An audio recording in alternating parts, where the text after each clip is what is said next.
Welcome to Sounds of Sud. I'm your host, Jasmine. This podcast is for all the music lovers and anyone that wants to learn more about working in the music industry. Bringing you interesting insights and wild stories from DJs to festival organisers, we talk to all of the people behind the scenes that make the magic happen. So make sure to hit subscribe and I'll see you on the dance floor. Cool. Okay, welcome Pat to Sounds of Sud, the podcast. How are you? Very good. Thank you for having me. Are you sure? Bit dusty from a very exciting big weekend. Well, it's been fun. It's been a pretty dusty 3 weeks. 3 weeks, is that how long you're away for? Yeah, in Japan. Wow. So the punchline, I can't wait to hear about the rest of it. I didn't realise you were there for so long. Yeah. So Pat was over doing his thing at Snow Machine in Japan. How was it? In Hakuba. It was really, really good. It was 4 days of music and snowboarding and skiing and adventures up on the mountain in Hakuba, which is about 3 hours north of Tokyo. Okay, I've never been to Japan. Have you been to Snow Machine before? Yeah, we last time we did it there was March 2020, right before the pandemic happened. So we got back into Australia, and 2 days later the whole country shut down. Now, is that the same one that you did in New Zealand last year? Yeah, so we've done 4 snow machines so far, 2 in Queenstown and 2 in Hakuba, Japan. Is it always one or the other, or do they usually do both every year? February is Japan, September is Queenstown, New Zealand. Makes sense. We just skipped a few there during the pandemic. Okay, and how long was the brand established before the pandemic? It happened right as the pandemic, the first one. The first one? Yeah. Wow, yeah. So one big bang and then pandemic. Gap, and then Queenstown, Japan, 2 Queenstowns and then Japan. Jesus, so hard for so many people in so many different ways, wasn't it? Yeah, but it meant when it came back, everyone was ready for it again. Cool. So I haven't done much of an introduction. So Pat, we're just having a bit of a laugh here when we were getting this thing set up because Pat is usually on the other side of the camera. Yeah, I was like, this is weird. It's so bright. I'm not used to the light shining in my eyes. I'm usually the one doing the shine. Blinding people. Yeah. So Pat is one of the most, I would consider, well-known nightlife photographers around the Sydney scene, and not limited to just that. We can go into that in a second. Mm-hmm. Yourself, Capture Charles, you're the kind of 2 notable ones for me. Not to say that there's not many more talented people, but you've definitely got a strong presence in the nightlife space, which is obviously why this is relevant to coming over here and joining me on my podcast. So thank you very much for coming over, especially straight off a plane after a big weekend. At least I'm not that jet lagged, Japan is only 2 hours difference. So. Yeah. Oh, okay. Still a long day travelling. Well, it's 3 days of partying every single day, and today has been my first day off, so I'm like, where am I? That's funny, because I usually see you, serious in doing your thing. When I say partying, I mean like snowboarding all day and then like catching up and meeting people at night and being very socially active. Yeah. I haven't spoken to anyone all today, so I'm feeling really weird. Okay. Well, hopefully you don't feel so weird by the end of it. And we've had a great chat. So where to begin? So I obviously touched on it. You're a nightlife photographer. You've got some relationships with some very well-known people. I can't wait to hear about if that's personal, become professional, or if it's professional led to personal. Some notable ones that I'm like, wow, Pat just knows everyone is obviously Hayden James, great friend of yours. Peking Duck is another people I see you rocking around with. Where do those 2 particular relationships stem from? Well, Hayden James and we've known each other for about 16 years. We used to work in a nightclub together called Candy's Apartment in King's Cross back in 2007. This is back when King's Cross was thriving. You'd have thousands and thousands of people in there every single night. It was just mayhem. It was proper red light districts of Sydney. What years was this? 2006 and 2007 is when I started coming into the scene, but King's Cross has been pumping. As a punter or as a photographer? As a punter initially. Okay. And then I figured out I'd really liked taking photos in clubs, so I used to just take my camera, a little point and shoot, which are now trendy again, which is ironic. So funny. I've got so many in my room there. We've got a friend of mine, I took loads of disposable cameras away for my 30th. And I said, I can't wait to get home and get them developed. He goes, just leave them, set and forget. And I was like, do you know what? That's a really good idea. And now I think I've got about 7 or 8 of them in there. I'm going to leave them. Take your batteries out.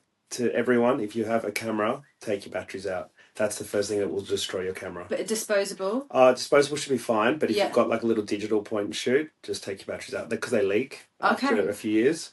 And that acid will just tear through.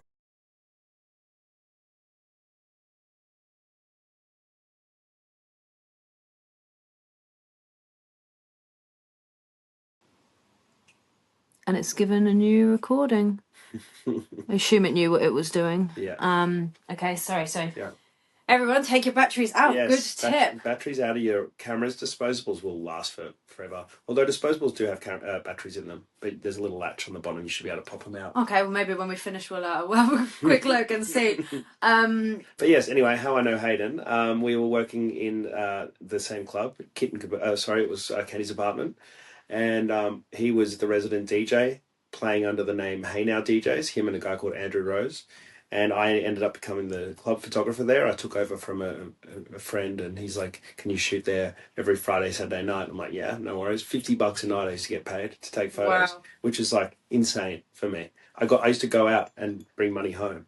Like, it's so rare back in the day. I know your fees are a hell of a lot higher than that now, so you definitely picked the right move back then. I just loved it, you know. Like I wasn't really there to be earning money. I just had such a huge passion for it and really enjoyed it. So yeah, $50 a night there, unlimited drinks, and Hayden was DJing there most nights, and we became really good friends from there on out. Yeah. And so wind it back one step from there. That's obviously how you know Hayden, which is really cool, and it's so special when you have friendships as long as lasting as that. Other than just going out and liking the photography, did you just get an opportunity and you went for it, or did you do photography at school, studies type things? No, never studied it. I used to just go out. I used to really enjoy going and watching music and listening to music. So I remember going to a club called Sounds on Sunday in North Sydney, and I was waiting. There was a massive line to get in. It was the Sunday party that everyone had to be there. You know, it's just the spot. And I was waiting in line, probably half an hour wait, and I saw a photographer just burn past me and just go straight into the club. And the door girl's like, "Yep, no worries, go through." I'm like, "Oh, I should bring my camera, like borrow my brother's camera," because he was like an amateur photographer, not very good at all, but you know, at least he had the camera. I'll just bring the camera in and I'll blag it. I'll just be like, "Hey, I'm taking photos this week." And there was a publication back in the day called inthemix.com.au, which is sort of, it used to take they'd send photographers to nightclubs and document the evening and then post it up on their forums. This is before MySpace and Facebook. And so and TikTok and Instagram. So long ago. And then so I just took the camera in the following week, and I was so nervous. I'm like charging through, just like, "Act confident, Pat, act confident." And I just went up to the girl. I'm like, "Hey, I'm taking photos for In the Mix. My name's Pat Stevenson." And I could see her just going through the guest list. Like, "You're not on the guest list. Are you sure you're meant to be here?" I'm like, "Yeah, I spoke to Grant and Adam at In the Mix, and they said I definitely," like, I'm making up names. I just said I was a late fill-in. The usual guy was sick. You know, any bullshit. But anyway, I managed to convince her. She's like, "Look, no worries. Here's 3 drink cards. Go have a good night." I was like, "Oh my god, she gave me drink cards." Not only is she letting me in, skipping the queue, she's also giving me drink cards. So this is like a light bulb moment for me. I'm like, "Oh my god, I'm going to do this every night that I go out, and I'm going to save so much money, and I'm going to have free drinks." So I kept on doing it week after week. I'd just rock up with a camera. And they're like, "Oh, you're still not on the guest list." I'm like, but she's like, "I see you here every week, so you're fine, just come in."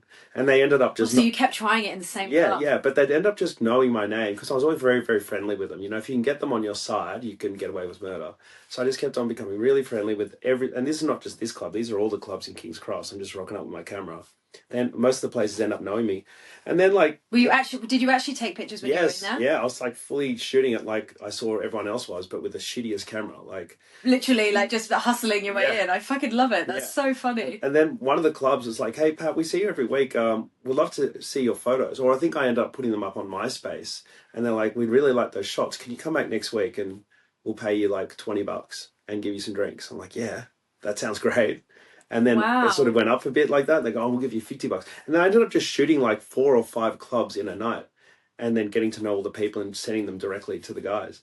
Wow. Yeah, and so I just keep on doing that. How funny is that? So, I'm so glad I asked you to come around here. I figured there would be a good story, but that's just hilarious. Like, literally it's just... proper fake it till you make it. Yeah. Like, because I was so keen for it, I just kept on coming every single week, and I really loved it. And it was about networking and building relationships, super important. So this is how you know everyone. Yeah. I'm always out and I'm always speaking to people. You know, if you can be the best photographer in the world, but if you're a dick or you're quiet, you're not going to get anywhere, because you really need to be. You're definitely a nice balance between the two. You obviously, I definitely don't see you as a huge party animal, but you've got you can be at the party and you wouldn't know that you're not like partying kind of thing. You kind of you fit in. Yeah, well, when I was younger, I used to really rage with my camera. I think there was a moment around 2010 where I took MDMA and had my camera, and by this stage I'd upgraded to a much better camera, and it was like $4,000 worth of camera equipment, and Oh, no. I was very high, and I went to the bathroom, I put the camera like on the side of the portaloo, and I walked down, I'm like, oh, I feel so free, I feel so good and light, You left amazing, and walking around the club, and like 40 minutes, I'm like, oh my God, where's my camera? Run back to the portaloo, it's gone. I've lost like $4,000 worth of equipment. I'm like, never take drugs while you're shooting ever again. Like, expensive lesson. Oh my God. So yeah, that was 14 years ago.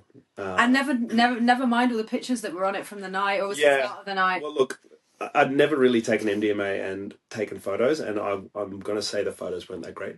But is it one of those? It's so funny, not to go too deep into it, but our friend Ryan, oh my God, it's so funny. He's actually about to come over here because we're all going to pitch tomorrow. Oh yeah. And he's like so bad at taking pictures. They're almost brilliant. Yeah. He's got pictures of us from the boiler room, and they are absolutely terrible. But there's a series of 4 of them. Me and another friend are up on 2 of the boys' shoulders, and then our friend Harrison is on his brother Nick's shoulders, I think. And the pictures, like, there's not one where all 4 of us are even in the picture looking, but they kind of make quite a beautiful series, even together. I have to show you. They're so funny. Yeah, it's the imperfect moments that are real that people can connect with. So I can imagine that's where they come. So that was the last time you got high and took pictures. Yeah. Look, there's been slip ups here and there, but it's to that extent where I'm gurning and like munted off my head. I don't do that. Losing equipment. Oh my God. Yeah. Oh my God. So how many cameras do you have? Right now, I've probably got like 6 cameras. Wow. 7, maybe. Not all of them work perfectly, but yeah, about 6 working cameras. And with the obviously advancement of general population's technology at the phones, obviously that's why we're recording this now. iPhone 15 Pro Max. Yeah.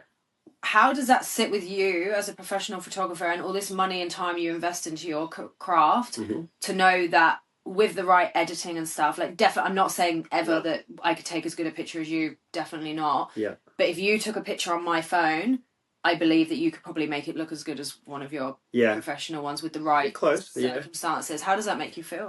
Well, the technology is definitely getting much better, and everyone's got a fantastic camera in their pockets these days. But just because it's so widely available and easy to get your hands on doesn't mean everyone knows how to take a good photo. Doesn't mean everyone knows how to interact with the subject to get the best out of them. And doesn't necessarily know like composition and general photography rules to make an image tell a story. So you definitely don't see it as like a threat or anything like that? No. AI is probably spooking me more than anything, but I think I'll be safe for about 10 years for that stuff. And who knows, you could be able to earn your retirement fund by that point. Yeah. Not that you're old, God. No, it's the next generation which I feel is going to have a real problem. Yeah, some problems. Yeah. And I was going to say, is like, just because I've got the fancy phone, all the gear and no idea, you know, it's like you say, you don't know what you're there. It's so good. There's a saying, the best camera that you have on you is the one in your pocket. So it doesn't matter how high, like, beautiful quality the camera can take. It's like, if you can get the moment, you've got the moment. Wow. So did you do you always have your camera with you? No, so but I've got my phone, so that doesn't matter. Like when I was in Japan, I was just like snapping some really cool moments just on my phone, and if you run that through Lightroom and I straighten it all up and make it look pretty, and I can remove certain elements using AI or clever removal tools, clean it up. It looks pretty close to being a great camera. Wow. Okay. So is there sometimes your shots on your socials and stuff that we wouldn't know that were actually taken on a phone? Yeah, they could. They definitely. They sneak in there, do they? Yeah. That's cool. Yeah. It doesn't have to be the most beautiful looking thing, but if it's telling a story, that's all that matters. Yeah, and I mean, we were just chatting in the kitchen before. Obviously, you've got a relationship with the guys behind Lost at Finely Tuned, and you shoot a lot. How many times have you shot Lost Paradise? I've shot it twice for them, but I've been there 4 or 5 times with different artists. Okay. So you've gone with an artist to take, and when you're there, are you there just to take pictures of that artist and their set and their vibe? Yeah. So cool. I've been up there with Peking Duck, I believe, and I've been there with Hayden James, and then Furnace and the Fundamentals. So yeah, I saw them at Hamilton Island. That's they are like, they take the piss and they're a bit silly, but they're fantastic. I love them. And I just completely forgot what I was going to say. Have you ever been on tour with an artist for a whole tour? Yeah, I've done Peking Duck multiple times around Australia and America. Wow, how long were you on tour for? It's only usually like a block of like a month. Okay. Maybe at max. Because that's all they tour for, or that's because all you're needed for? No, that's like Australian tours tend to last 30 days unless they're crushing it and they're doing a full regional tour. They can go for maybe 2 months. Okay. I think Illy recently did a big regional tour for 2 months. And you've only taught, and you've only been to America in that capacity once, and that was with Peking Duck? Yes. According to their visa panel, I've never worked in America, okay? I was there touring as a super fan, who just happens to be really good behind the camera. I've never worked in America. We won't. We will not be making this little bit into a reel. Don't worry. Most of you know, not that I'm getting loads of views anyway, but trying. Okay, cool. So we've started your career 16 years ago. We can definitely, obviously, your Instagram and everything and your following speaks for itself of where you're at now and the work. I mean, not that the following is everything. I mean, if you're getting booked as a professional photographer, that's the main thing. But what's happened in this gap? What's like? How did you go from the guy sneaking himself into clubs? It's been consistent and just rocking up all the time and not being a dick and delivering. I think that's the main thing that just keeps you going and keeps you relevant to clients in clients' eyes. Like, I prefer to work with someone who is not the best photographer in the world, but if they're great to get along with, fun, and deliver, then that's the most important thing. Yeah. Yeah.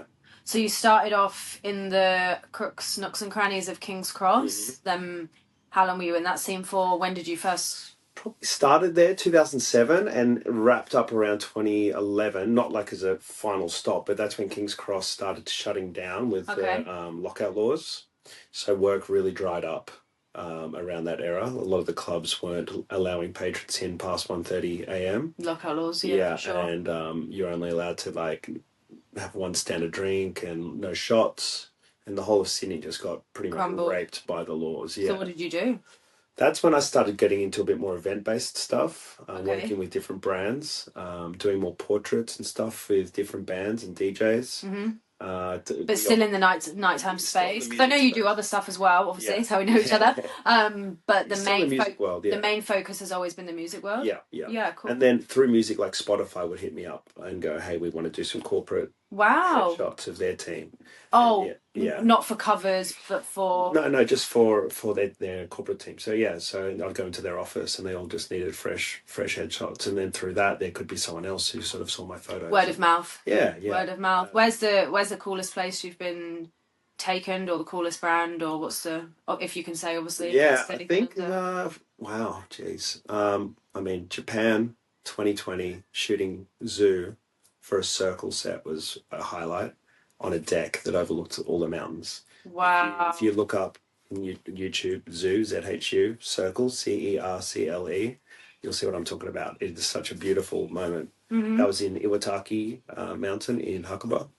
So you went there for Snow Machine? Yeah, I was there. I was shooting for Snow Machine, and the Zoo circle set was like an add-on for the festival, but it was completely separate. Okay. And then the circle team needed a photographer, and because I was there, they brought me on board. Wow, right place, right time. Yeah, amazing. It's cool that you've been like iconic moments like that. Yeah. On that topic, have you had any desire to ever go into videography? No. There is a lot of work out there for videography, but I think it's best for me to focus on stills. There are a lot of people out there who do video and stills, but I feel like you're diluting your skill set. And also there's a huge investment that you need to spend on video gear. Stabilizers, different lenses, it's microphone equipment. Does it not interest you because it just doesn't interest you, or you don't think that you'd be good at the full delivery of it? Like, 'cause obviously, a bit like this podcast is all very well to sit here and talk shit with someone for an hour. The editing and everything is really hard, and I was like, I've been really struggling with it, to be honest. It would take too much of my energy. It would take away from my still stuff. And I am quite busy and successful with just the stills work. So there's no... If it's not broke, don't fix it. Yeah. And like, I DJ as well on the side, but does that mean I need to produce music? Maybe. I mean, I could, but I don't have the burning desire to do it. You've got to really want to do something. If that's going to be what your job is for the rest of forever, you really want to do it. And if I'm half-assing it, there's no point. Also, if I'm going to take someone's job, videography job, by going, okay, I can do stills and videos. It's like it's taking a job away from a friend of mine. When you've already got a job that suits you so well. Yeah. I prefer to bring on someone whose full-time job is a videographer. And you can partner together. Yeah, and they'll do a kick-ass job for videos, and I'll do a kick-ass job with stills. Unfortunately, some dream team. Yeah, they don't have a budget for it sometimes, the client, but you get what you pay for, and if you're paying for someone to shoot stills and do video at the same time, then you're going to get a half-assed product, in my opinion. Yeah, absolutely. And on the topic of working with other people, I don't know if you saw it through, but I remember probably a long time ago now, I saw something on your socials about you were looking for a bit of an offsider or like a bit someone to mentor. Has that eventuated? Yeah. I've always wanted to sort of give back a little bit, because when I first got into photography, I was working with this crew called Hobo, and it was basically just a bunch of like bearded looking hobo dudes who used to go to nightclubs and take club photography. They brought me under their wing. Photography? Yeah. Music, nightclub photography. And that's how I kind of got one of my first big cameras. They just lent me one of them. Wow. They're an important part of how I became who I was. So they used to do mentor nights. We'd just go and buy some pizzas, and I'd sit down with a guy called Wes Nell and a guy called Alex Singh. And they were kind of like, definitely my mentors, but they would teach me. I'd just ask them questions. I'm like, how do you make the background blurry in photos? Which is so just out of the goodness of their heart kind of thing? Well, no, because we're working together at that stage. So we're a collective. But they wanted to upskill all the juniors who are under them. So they do these nights where we could sort of show off our photos and we could give feedback. They give feedback, and like they tear photos apart. Like why did you take that photo? Why did you include it in your final delivery? What sort of story are you trying to tell with that photo? Wow. There's a guy called Andy Amos as well, who was really good about the whole concept of photography. Like you've got to tell a story. It's a beginning, a middle, and an end. You can't just like give in one picture. Photos. Well, no, like say if I was giving a gallery up from my night out, like I'd want to be telling a story with that. So this is back in the MySpace days where you'd submit like 100 photos. Mm-hmm. Or 30 photos. So it's like you want to sort of show photos of you getting ready in the night, and then the train or the bus on the way in, and really create a narrative of what you're trying to deliver. These days, you can do it with 10 photos in Instagram, but it's a little bit harder. Yeah, a little bit different. Yeah. So, so what was the question that you asked? It was... I don't remember. Yeah. But no, it's the mentoring. Yeah. So yeah, that was really important for me, being mentored by people I looked up to. So I figured, like, if I've been doing this for 15 years, I want to give something back. So I'm trying to reach out to junior photographers, because it's very hard to get into. A lot of people want to be photographers. Mm-hmm. So I'm looking for those people who've got that burning desire, that burning fire, and they're really into it. And that's most of it, right? Yeah. It's the passion for it. I mean...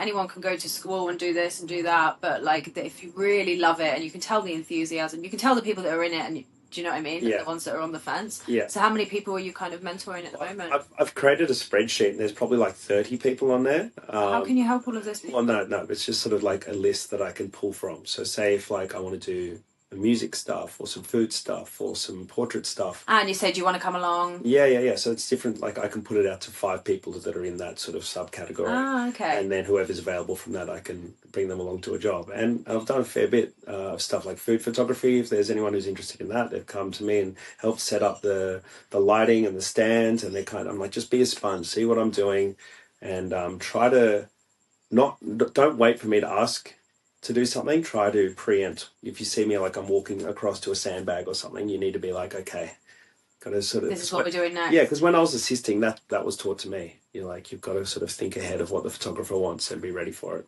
And don't be on your fucking phone. So I've had so many people I've brought along and they're just on their phone the whole time, like, you're not coming back again. Wow, so they've lost their chance. Yeah, like, why are you here? If you ever get the chance to be mentored by Pat Stevenson, do not go on your phone. Are you in a position, if anyone happens to be listening to this that's in that realm, you're still invite open? Absolutely. Hit me up at Pat Stevenson on Instagram if you're interested. But I'm looking for people who really want to do it, not just a passing interest. Yeah. I don't have time, because if you're passing interest, you don't give a shit. You do it for 3 months and then you're done. Yeah, you need people who are in it for the long run. It's a waste of time otherwise. The next you. And I mean, you're such a it would be an honour for someone young and not naive, young and inexperienced to be shadowing you, because you work at some really fucking cool events. Yeah, it's definitely a good step up if you can. not tooting my own horn, but to toot away. Someone said to me before, you have to be your own cheerleader sometimes because no one else is going to do it for you, you know. And you definitely deserve it. So we've obviously mentioned Snow Machine, Lost Paradise. They're just ones because obviously you just got back from Snow Machine, and I've obviously seen you at Lost Paradise and know that you're there. What other festivals have you done? Well, Splendor's, I don't know when this is coming out, but Splendor's about to announce. So I've worked with them for 16 years in a row. Holy shit. Yeah. How did you get the first one?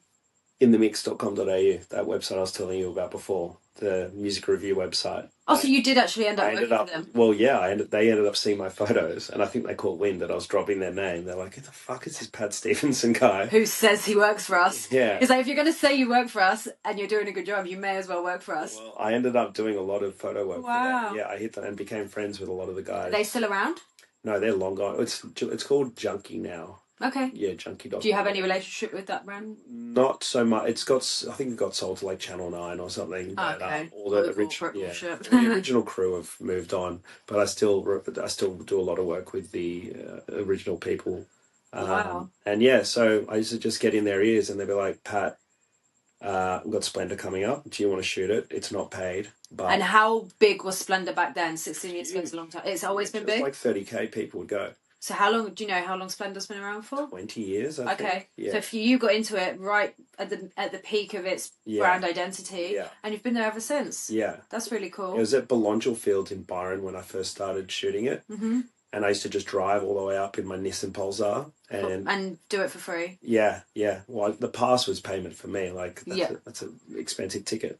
And what was the obligation? How many photos?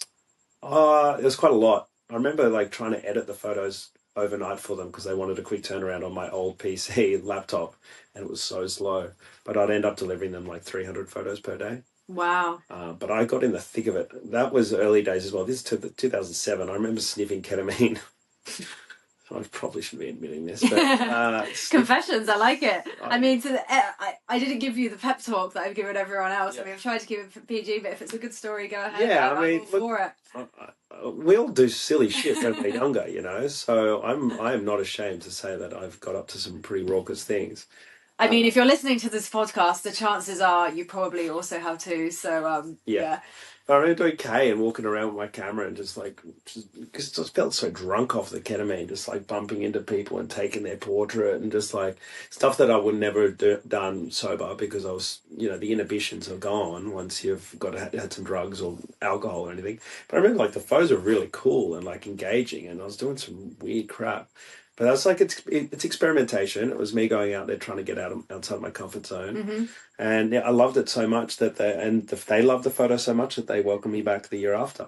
And the year after, and the year after. And by then, like 3-4 years in a row, I'm starting to make friends with a lot of the artists who are performing, and they're like, Pat, we will fly you up to come and shoot Splendor. And we'll pay you. Yeah, like accommodation, flights, my day rate, like. Wow. And proper looked after. Like I've been up there with Peking Up, with Hayden James, with DMAs, with Alice in Wonderland. And then the festival saw my photos, and then I've been for the past few years. I've worked for the festival as a official photographer.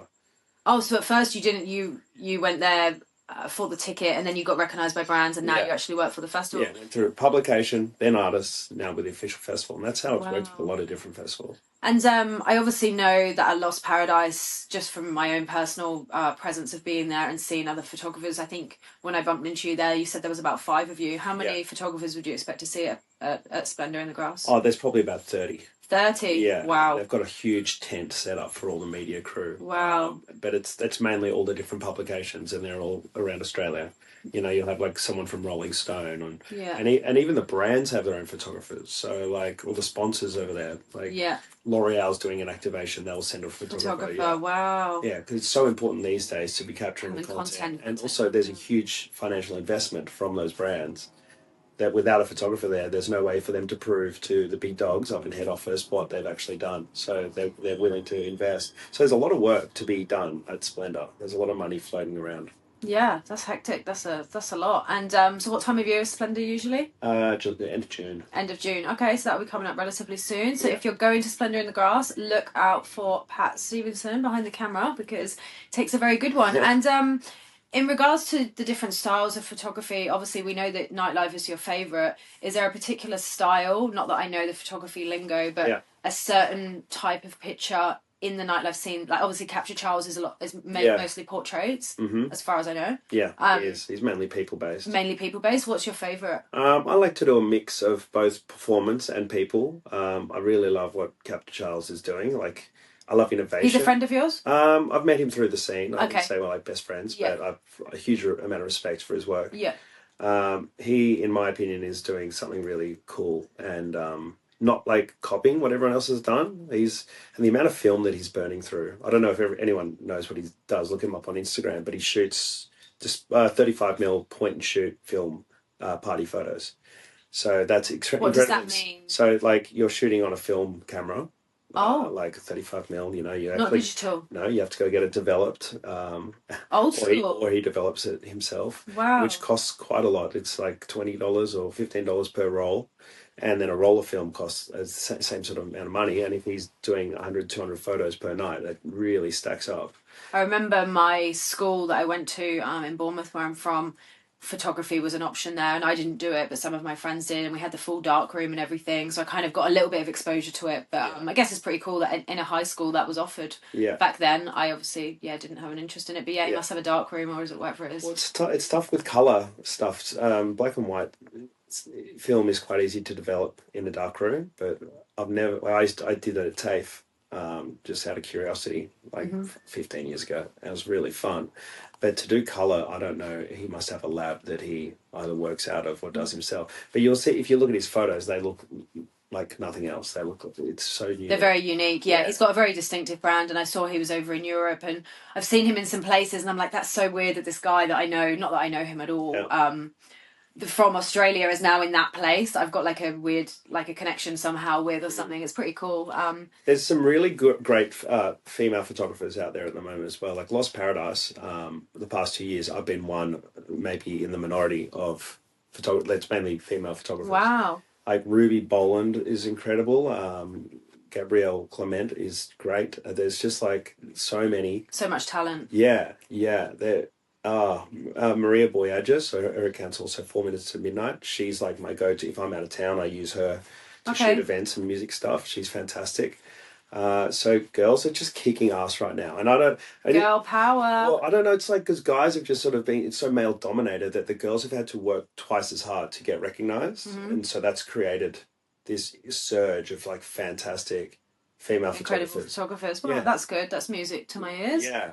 And with a brand like Lost Paradise and the army of photographers and Splendor in the Grass even, what's the process like for you? Because obviously you're so busy. When you're not shooting, you're editing. Do you actually have time to sit there and go through the album and know which of your pictures got selected to be shared? We're not getting much sleep, photographers. Like we shoot all day and then they want the photos overnight. So we're trying to do a turnaround that night at the festival while everyone's out partying, and where they're just there hunched over behind our laptops, just like... Because they post content as the festival's going on, right? So I didn't go to Lost Paradise this year, but every day I was getting live content available on social media. But then there's also someone from their side that's actually selecting which of the 10 that they share on their carousel that day and stuff. There's a lot of work into it. So are you across? How many of your pictures get? We never know. We'll give them a folder full of shots, and then it's up to their media team to pick out the best of the best. So like for Splendor, we'll be on site shooting 7, 8, 9 a.m. We're out in the festival grounds capturing that. So we'll do a midday drop where we edit the shots and send them the best, probably 20, 30 photos. And then there might be a 3 p.m. drop, a 5 p.m. drop, and then like maybe an 8 p.m. But I'm a bit opposed to that, because that means all the time that you're in there dropping the photos and editing, you're missing out on what's actually happening out there. I see. So you could be missing the best moment. Yeah. So I try to stress that to the media team. It's like, yes, I get it. You've got to have photos going up live, but the more time that you have us in here editing. Do they bring you all in at the same time? No, they try to sort of stagger you. That makes sense. Yeah, but I just prefer to shoot the whole day, and then I'll give you some... Got to do what you love. Unless there's something that I'm like frothing over that's in my camera, I'm like, I need to send this to you guys straight away. And what does it feel like for you when has your picture ever made the main marketing campaign of like Lost Paradise or another festival? Well, I know my shot of Jamiroquai at Harvest Rock got used quite extensively. That must feel pretty good, Yeah, huh? pretty cool. Yeah. And to see like on ABC News my name in credit, like under the photograph. Yeah. I sent it to my mum. I'm like, look, Oh. I did a thing. And what did you do? What did you do before photography? I worked in retail in Okay. clothing. Like I worked on Hayman Island in the Whitsundays selling swimsuits. Okay, cool. So you basically fell into this, literally. Yeah. Fell through the front door of a club to But sneak I've your way always in. worked in retail and things where I'm speaking to people. So I cut my teeth dealing with like angry customers, and so that's definitely carried through to photography where I'm not afraid to go and chat to people. Yeah, right. And then, other than losing your camera, your $4,000 camera, what's been the worst or most stressful moment or incident? I mean, I've broken a lot of gear on the job. Have you ever lost loads of film or amazing content? Yeah, I've accidentally like formatted a card after a job. I was like, oh my God, I've deleted it. But I've managed to sort of recover it partially. So I was going to say, not only is that soul destroying for yourself, you actually have to break the news to the person. Yeah, look, no, it doesn't matter how professional you are or how good you are at something. Every person in a creative field will have a hiccup. Something will happen outside of your power, and you'll have to just deal with it. And it's how you can kind of bounce back from that, which is important. There's been a handful of times where I've just been like, oh no, I've done something fucked up. And then you have to sort of tell the client, try to be honest with them, but sometimes they don't need to know all the details. Yeah, for sure. Yeah. They just need to know the what, not the why. Yeah.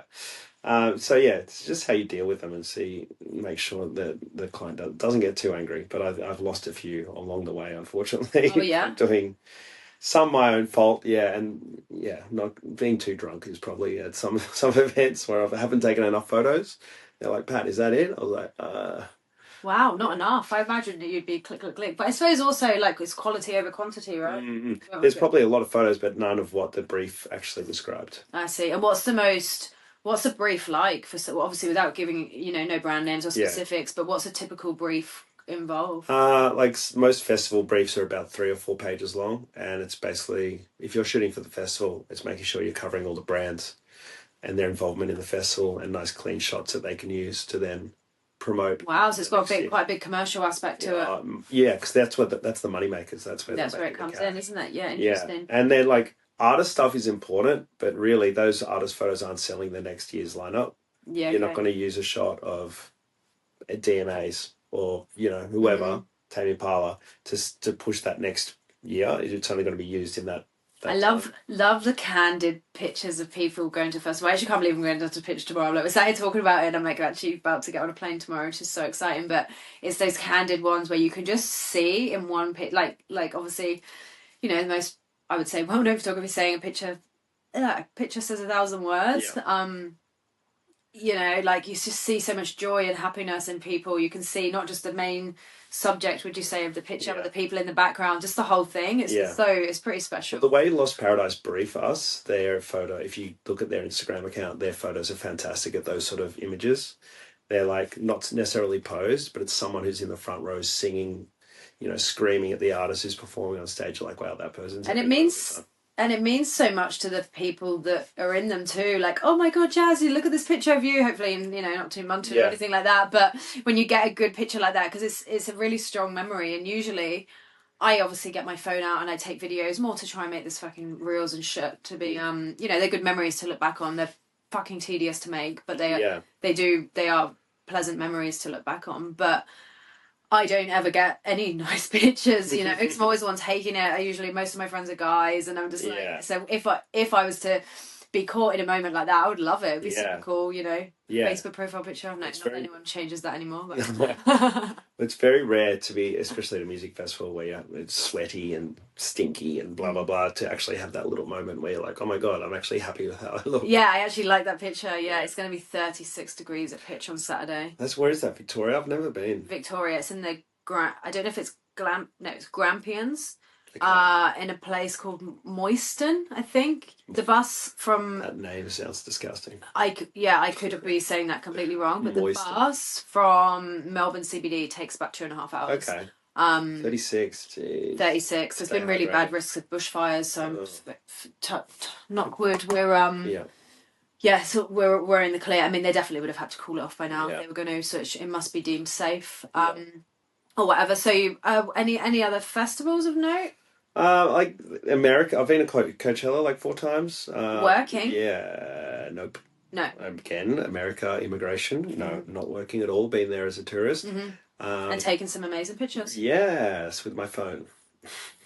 Yeah, I've Nice. been a few times, and I've watched acts like Hayden James, Tame Impala, AC/DC, Paul McCartney, Alice in Wonderland, Peking Duck, and also Lollapalooza in Chicago, which I think is better than Coachella. I have never heard of that, so I will It's so look good. at it from here on out. Lollapalooza is amazing. It's like a bit of more of a spread into rock stuff than Coachella serves. Yeah, do you have a particular genre of music that you shoot with, or just anything really? I'll shoot anything, but rock is way more fun. There's more elements. DJ stuff is great for lighting and pyro, but rock would make some really good pictures. Yeah, and really there's some bands that really play it up. Like they'll jump off the drum riser and do the splits mid-air, and like it's just that's the dream shot. Wow! And have you spent much time in Europe? No. No.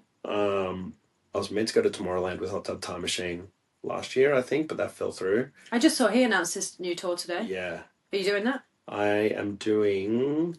No, I'm doing a couple of shows at Randwick Racecourse with him, and I'm doing Singapore at the end of the month. Oh, nice. But yeah, he... no, I'm not doing any of those. Maybe, I'm not sure. I have to check my emails. Maybe I am. But he's killed. The last show that I did with him was Hot Tub on the Harbour down at Miss McCoy's chair. I was there. Yeah. I was there. I'd never been to see Hot Tub before. So for anyone who doesn't know, Hot Tub Time Machine, he basically goes in an era from, I don't know when it starts. 40s, the 50s. 50s it starts from, and it's basically all of the bangers. It's like every best song for every year, and it's visual. He mixes the songs with visuals as well. Visuals, yeah. I was there, and Miss McCrory's chair, for reference, is the perfect view of the bridge and the Opera House together. So that at night, add fireworks, add good music, add good company. Yeah. It was incredible. I was like, this is really scenic. And I was really impressed with his set. Because I thought, like, it wasn't really be my thing before I went. I thought it was a bit corny. Yeah. But I went, it's fucking great. That's what everyone says. They're like, I thought it was going to be cringe and corny. And then when I was there, it was the best time of my life. Yeah, because by the time it gets to the current era, it's literally all the bangers that you love. Like, you'd expect to... hear like Earth, Wind and Fire September from the 70s, don't crucify me anyone. And then you've obviously got like Dom Dollar saving up right now, you know. He mixes them all together. And it's really quite clever. He's got vinyl, Serato, and he mixes them.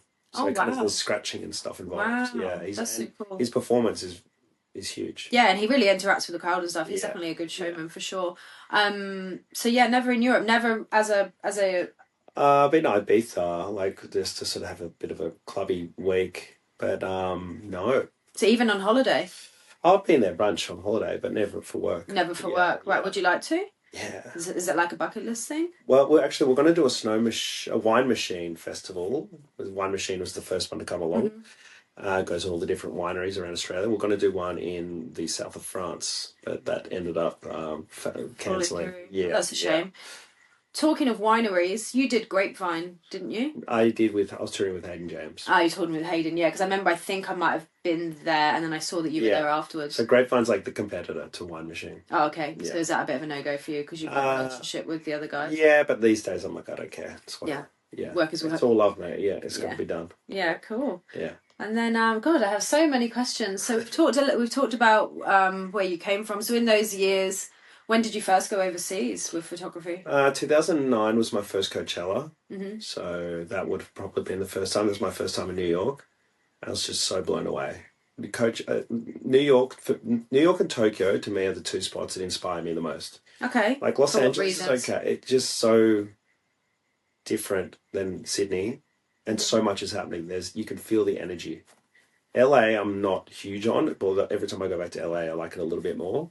I will never get the chance to like it a little bit more because I'm never going back there. I did not vibe LA whatsoever. Get it. It was literally this time last year. We went to pitch, came home for 24 hours, flew to LA, spent 5 days there, then went to Miami for Miami Music Week. Dude, Miami sucks too. Oh, now there's a difference of opinion. I really Yeah. like Miami. I had a But really, I really good didn't go to time. the music thing though. I was just there. Like, the people there are disgusting. Well, maybe you should go to, on holiday to Miami Music Week at Okay. some point because it was I'll do that incredible. and then I'll judge. Yeah, okay. We'll come back for part 2 along with every other person that's come on here.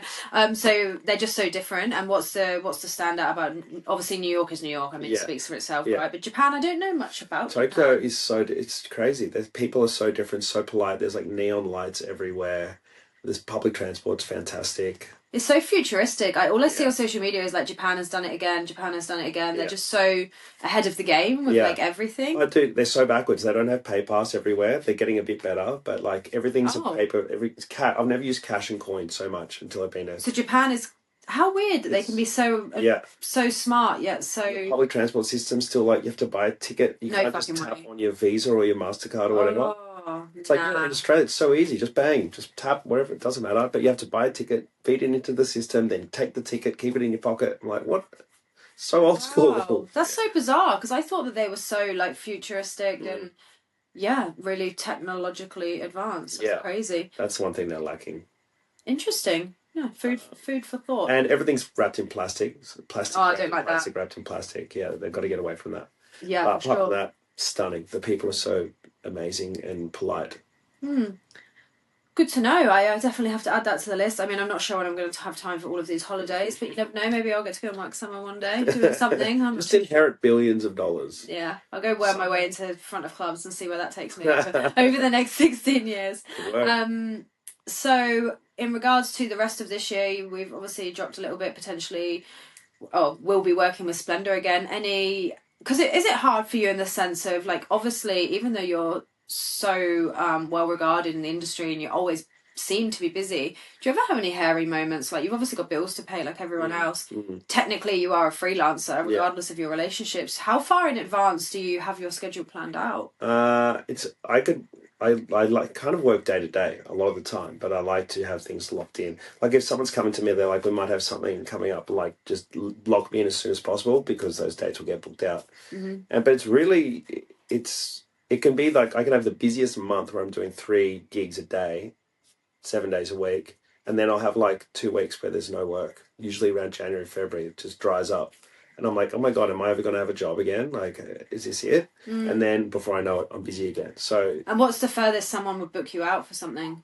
Like is it kind of a no? Is it just a given for you now that you go to Splendor and you always keep that free? That's always blocked off. Yeah, okay. But I've been like 10 months. I've had people lock me in for like weddings.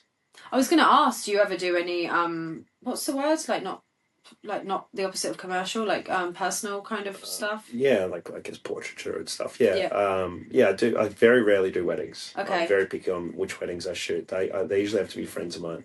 Yeah, okay. Yeah. I mean, if and when I ever get married one day, it will definitely be a very festival style wedding. Yeah, so 100% you will be the man for the job. But I suppose like there's different types of weddings, do you know what I mean? Yeah. Everyone has a special day differently. I love doing a lot of studio stuff. Dom Dollars photography. I've shot a lot of like on Spotify, you can see. So Dom Dollars track list, or what's it called? Track IDs or something? Yeah, he's press shots. Press shots. Yeah, so a guy called Peter Don has done a few of them as well, and I've done a few. Hayden James, done a few for him. But yeah, I like to usually work with smaller artists and sort of try to help them get their image through and see what they're doing. Yeah, and get their iconic shot. Because, I mean, obviously, everything costs money and they have their shot that they're kind of known for or is their brand shot. And, I mean, they're not going to be changing it all the time. So I suppose if you can get a good one and it's going to last for a period of time, it's definitely... And it's good for you too, right? I mean, you've got your work is your advertising. It's kind of the beauty of it, you know? It's like you do your job and it gets advertised for you because other people use them. You know, it's quite unique in that sense. Yeah, that stuff's... It's a good challenge as well. Trying to take an image of how someone wants to be perceived and try to let their music kind of shine through an image. Yeah, something that's usually portrayed by sound. That's an interesting point. And do you ever decline work? Is there anything that's just not for you? Yeah, well, I'd let people know my rate and they go, you know, unfortunately we can't work with that. It's like, it's all good. I can recommend you some cheaper photographers. Okay. But you tend to get what you pay for. But in terms of like, you don't want to do it? Most of the time I will say yes. There's sometimes where I get offered like beauty jobs and stuff that is more suited for a female photographer. So that I will tend to like push that stuff onto because you don't want to be powdering people's faces and stuff like that. I don't mind. I love to shoot it, but I think it's not right for me to shoot it. I think it's a good space for it's a woman's job. That sounds so bad. Get in that kitchen. No, not that. It's like I think a woman should be documenting that because they're more. Because they get it. Got skin. Women's intuition. Yeah. Like shooting like so much beauty product stuff. I'm like, I love it. I could shoot it, but I think you're better suited with this photographer. Yeah, cool. Yeah. That's exciting. Yeah. And then, I have so many questions. Pull them out of my ears. Anything else from your story? I'm working on a book. I don't know if I've told you about that. No. You're the second person to tell me they're working on a book recently. So tell us about that. Deep in pre-production, but I'm putting together 10 years of Sydney photography, especially around King's Cross. So I'm trying to tell the story of when it was in its heyday, when it was pumping, to when the lockout laws happened and everything sort of died down. Using only your own photography? Yes. Wow, that's so cool. Interviewing a lot of key people who came out of King's Cross, like Flight Facilities, who met in a club in King's Cross and now tour the world. Hayden James, a lot of Alice in Wonderland, all these other musicians who started in the Cross. Wow, that's so interesting. Yeah. And then how much of your time is that taking up? Well, COVID allowed me to have a good go at it. But it's been going on since COVID. Since before then. It's going to take probably another few years. But the thing is, like, I don't have to get it out this year. The longer away from that period, the better it's going to be because nostalgia. Aging like a fine wine. Exactly. Yeah, cool. But that's exciting. It's hard to go. I've got 1 million plus photos from that era. 1 million? Yeah. Holy shit. And everything's backed up, so I've got all copies of everything. I was going to ask you, how many like hard drives SD card, SD cards are the ones that come in the camera. Is that still a thing? Yeah, but then the SD card goes from the camera to the computer. The backups for all my photography for the past 16 years, I put them on my computer and then they go into these towers of hard drives and then there's duplicates of those photos on those towers. So even if one of the hard drives die, which all hard drives do die, they'll be backed up and I can hot swap. What do you mean that eventually the hard drive dies? There's anything with moving parts and it will break down. Wow. Over time. So I have all my old pictures, like just from like the last 10 years or so. Not obviously now they're in the cloud, but the ones I had before that, they're on a hard drive. So you're recommending I get a second hard drive? Yeah, try to have 2 copies of hard drives. Wow, okay. Because they will die. That's good to know. It's like, especially the physical spindle hard drives, the chunky ones, because it's just little motors in there and little needles, and if something sort of skips, it's done. Okay, so anything important on the cloud or cloud safe. Yeah, they back up. They do it for us. Yeah, cloud. Yeah. So over the past 15 years, all my photos that I have been taking, I export them in high resolution and I put them all up on Dropbox. So even if all my hard drives one day catch fire, at least they're. How many do you have? I've got 5 towers and they're about 20 terabytes each. 20 terabytes. I can't even comprehend that. And then what kind of iCloud plan are you on? I don't use Apple iCloud stuff. Okay. I use Dropbox. Okay. Yeah. And how much do you pay for a plan? It's $300 a year. Oh, wow. That's pretty good. I thought you were going to say like that much a month. It's 2 terabytes. Wow. Okay. Yeah, which is enough for the JPEGs. Yeah. The compressed JPEGs. Interesting. So much to it. It's funny. I was saying to someone before, it's crazy how many different professions there are in the world and how each person who works in that profession just knows so much about that specific thing. Yeah. It's like there's just so much information about everything. It's like you've got to be a bit of a nerd. You've really got to read up on it. Yeah. Care about it. Yeah, for sure. And I mean, musicians know so much about Ableton or programs or if you play keyboards, you know exactly about the brands. You have to know everything. Yeah. Everything. You have to focus on that one thing if you really want to excel in it. And then you meet these people that are just freaks and have 5 different careers that are, all concurrent. And I'm like, how do you have the time to know so much about everything? They're crazy. They must be autistic or something that is in their brain where they. Yeah. It's funny you say that because I mean, autistic people are just so intelligent. Yeah. It's frightening. Yeah. Frightening. And okay, cool. So we've covered a lot. Thank you for everything. So what did you want to touch a little bit more on the book? Yeah, so I'm currently working on the book. It's going to still take me quite some time, but I've created a website for people to join on the waiting list. So when I do finally finish it, you can get an email. The website is www.gutterconfessions.com. So gutter as in, the gutter. and Confession. So that's like a working title. Is there only going to be limited copies? Yeah, I'm going to self-publish it. So I will start off with a very limited run of maybe like 100 and gauge Sign them? Yeah, and I'm doing a party, like I'm proper party to launch it, where I'll be printing up my favorite photos over the years and getting all my friends who are big DJs to perform. Wow. Can I come? Of course. Get on the waiting list and you can come to the party. Yeah, cool. All right, well, that's the message out there. If you want to come to a cool party and get a cool ass book to show your grandchildren in years to come. I love what the city are doing with all the construction, the way they put the pictures on the hoarding of the buildings. Stuff, yeah, I think it's really cool because I mean there's such a fine line between developing towns and cities to keep up with technology and then just completely destroying them altogether. Otherwise the whole world would look the same, right? Yeah. You look at these beautiful places, even like in Paddington, how it's all heritage now and pain in the arse for developers. But there's good reason for what they're doing, you know? Yeah, well, they need to keep that momentum up once the building's finished, and still, like, Sydney needs to be doing more exhibitions and activate the city way more. Like, you go down to Melbourne, you're like, okay, this is a town that actually cares for their music and art scene, and in Sydney, it's just so sterile. It's getting a little bit better, but Sydney's got such a long way to go to catch up, and I really hope they do. Have you ever considered moving to Melbourne? No, I love Sydney too much. Yeah. It's shit, but I love it. Well, I guess like the weather's just so crap down there, and I'm not like a massive beach freak, but the fact that you can go and have a swim in these beautiful in 6,000 different beaches. I mean, they're every corner you turn. Even now, I see people, friends of friends share stuff on Instagram. I'm like, where the fuck are they? I'm like, I've lived in Sydney for 6 years now, and I'm like, I've never been there before. It's crazy. My whole life, there's so many beaches I still haven't been to. Yeah, I mean, there's hundreds and hundreds in Australia. Yeah, I've got all my friends and family here as well. I'm in no need to move anywhere. It's about happiness. You've got to be sure you're happy somewhere. Yeah, cool. So you've got obviously some festivals coming up. You're working on the book. Do you have an ETA for it? No. Yeah. Just as it comes. Ready when it's ready. It's ready when it's ready. No, I like the attitude. Do it properly, right? Don't rush at something, especially it's going to be hopefully iconic and something that's going to be part of your brand for years to come. Well, as I'm working through my archives, I am leaking little parts, little teasers. Instagram. So, are you going to create a different Instagram for that book? No, I'll probably keep it all together. Yeah, cool. Well, that's exciting. Well, any last words? Follow me at Pat Stevenson. Yeah, I'll tag you all this crap. I'll try my best to make some reels. I'm not very good at it.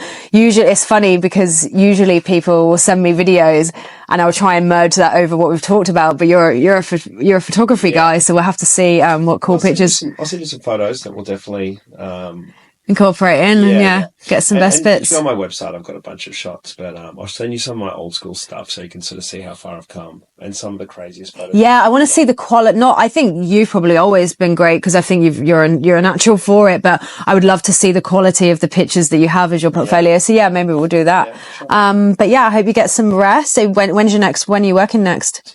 Tomorrow. Yeah. What kind of job is that? Food shoot for a restaurant in the city. Oh, very nice. Yes. Very nice. Yes. Well, I'm sure I'll be seeing you again very soon. And thank you so much for coming over here. I really appreciate it. And I'm looking forward to sharing your story with the wider audience. Thank you. All right. Thanks, my love. Yes.